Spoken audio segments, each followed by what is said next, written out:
Hello everyone, this is Phil from underKG.com. Today we got Sony Xperia Z1.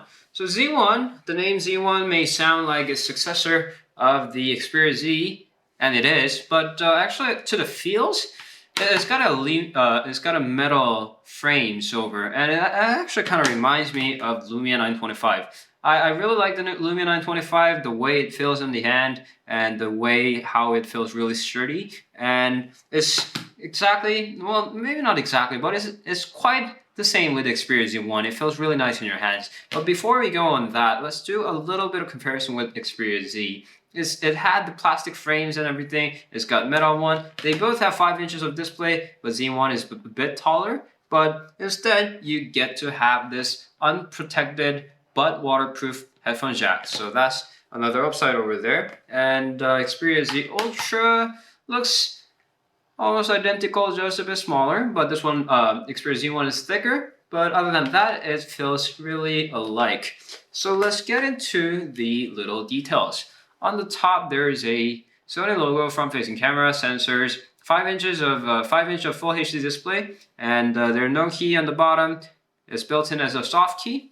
Let's get into more details on these sides. There is a micro SIM card slot over there. The one part that I really don't like about Sony smartphones is that their SIM card slot and the SIM card holder tray isn't exactly the best. They have little thin plastic-likely thingy, but I don't know why they make it like that. There's a power key, Sony's identity, and the volume rocker, and the camera shutter key. Dedicated camera shutter key is always good. And on the left, there is a micro SD card slot and the micro USB port over there. Micro USB port over there. And a docking port that you use for your docks, or actually there's an accessory that I saw on eBay that you can actually have a micro USB cable connected to this for charging, because it's really annoying to open the cab every time you want to charge your phone. So that's another thing. And on the back there is a 20.7 megapixels of camera, G lens, LED flash, Sony logo, blah blah blah. And on the top, as I mentioned, is a 3.5 millimeter headphone jack that can be waterproof. That is waterproof even without the cap. On the bottom is a speaker. Speaker on the bottom is always a good thing. It's better than speaker on the back. It doesn't get stuffed by the floor, so you can hear it while you put on the floor. Let's turn it on.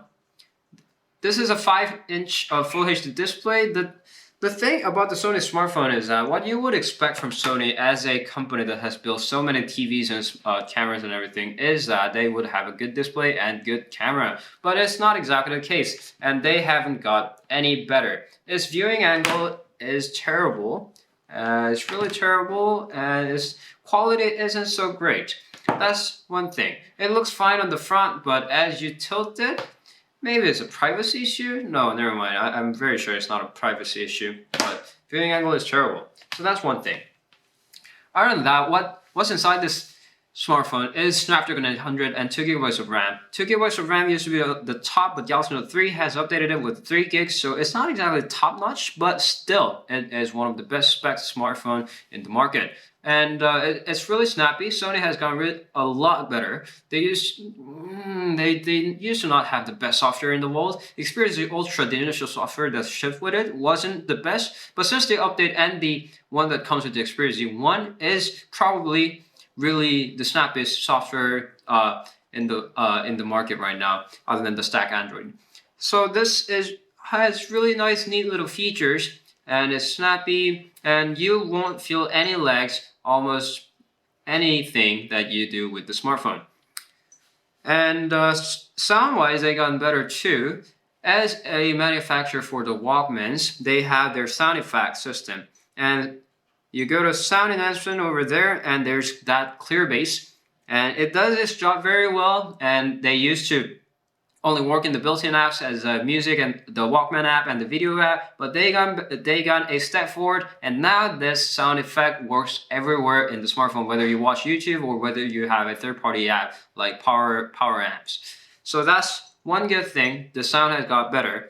The speaker over there doesn't exactly do the best job, but it's acceptable. Let's hear a song.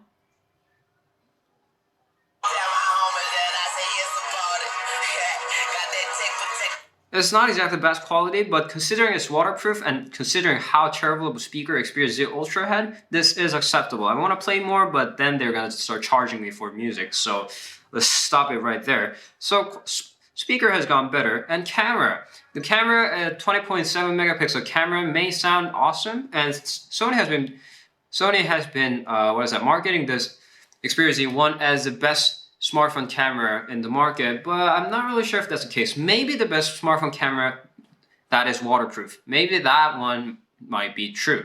But the overall photo quality isn't exactly meeting up to the expectation of that G lens kind of thingy. I'm not saying it's bad. It's still good. It's still good compared to other smartphones, but it's not the best. And they do have this little neat CyberShot sound thingy. That's a good thing, but photo quality, not really sure. The biggest thing about Xperia Z1 is that it's waterproof. So let's do a little bit of test over here. We got a water over there. Before you dive that into water, you better make sure that all the caps over there are closed, so you don't want to get your phone fixed over it. So we can dive it in there, and it would work just fine. The touchscreen part doesn't work. I hope some company just figures something out, but this is waterproof and works fine. I want to dive it longer, but due to time constraints, we'll stop here. And let's wipe the water out a little. Works fine, and the other good thing about Xperia Z1 is its battery. Surprisingly enough, it's got 3000 milliamps with battery built in. It's not replaceable, but still, 3000 milliamps is one of the biggest capacity in the market right now, and it performs really good. I tried using it without charging for up to 4 days. Of course, most of the time the phone was in idle and it was connected to Wi-Fi, but still, considering that, I did play some music, I did watch some movies, I did shoot some photos, and it survived pretty long. And it's got this mode called stamina mode. Where is it? Under power management, there's a stamina mode, and it saves your battery. Of course, almost all of the phones in the market have this kind of power saving mode, but this should increase the battery life a bit longer than that. So into that battery matter, you should be just fine. Other than that, this is the part that I really like about the Xperia Z1 especially is that it feels really premium. Now, I really don't want to go over how the phone should look to be feeling like a premium smartphone. This is how a phone should look when it's premium and flagship. Feels really nice, feels really sturdy. Other than the screen, actually that's a big thing, but other than the screen, this is almost perfect. I know this is still pricey, and I'm not expecting you to spend that much money for Xperia Z1. I don't think it's exactly a rational purchase, but when the price gets low down enough for the other flagship smartphones as Galaxy S4 or the LG G2, I will definitely choose Xperia Z1 over all the other phones. Maybe iPhone, I'm not really sure. But anyway, this is one of the best smartphones, best flagship device, best smartphone, best flagship device on the market, and strongly suggested to anyone, even if you don't need the waterproof function. You know, it might rain one day. So, this was Xperia Z1, and I didn't miss anything. I better haven't. This was Xperia Z1, and before we end the video, let's do a little bit of a roll around. Other reviewers actually have a machine for this. Why do I have to do this manually? Anyway, this beautiful device over here was Xperia Z1, and this is, I heard that this started, selling in the States as well. So this is your Xperia Z1, actually my Xperia Z1. And we are underKG. There should be a subscribe button as well, as always, and there should be a link to our Facebook page. Go subscribe, go like to get the review on the fastest reviews on the smartphones on the market faster than anyone else. Thanks always for watching, and I'll see you guys later. Bye!